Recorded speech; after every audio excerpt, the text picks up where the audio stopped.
አደራህን ወዳጄ በላው ረዝሞብህ እንዳታማረር አሊያም ፈረጃው ርቆ ተስፋ እንዳትቆርጥ።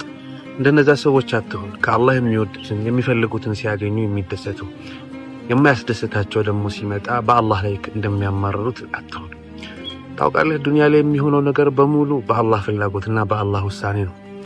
እኛ ማናውቀው በውስጡ ብዙ ምስጢሮች፣ ብዙ መልካም ነገሮች ይኖራል። ዱንያ የፈተና ሀገር ናት፣ ሁላችንም እናውቃለን። አላህም ልባችንን ይመለከታል። መልካምን ስናገኝ ተደስተን እንዳመሰገን ነው። የማንወደውን ነገር ሲመጣልን ታግሰን መቀበል ይኖርብናል። በውስጡ ብዙ ኸይርም ይኖረዋል። አላህ የመልካምነት ጌታ ነው። የመልካምነት ጌታ መልካምን እንጂ አያመጣም። ይህ የአላህ ተባረከ ወተዓላ ንግግር ነው። እንዲህ ይልሃል፣ ወዐሳ አን ተክረሁ ሸይአን ወየጅዐለ አላሁ ፊህ ኸይረን ከሲራ። እናንተ እኮ አንዲትን ነገር ትጠላላችሁ፣ አላህ በዛ ነገር ውስጥ ብዙ መልካምን ያደርጋል ይላል።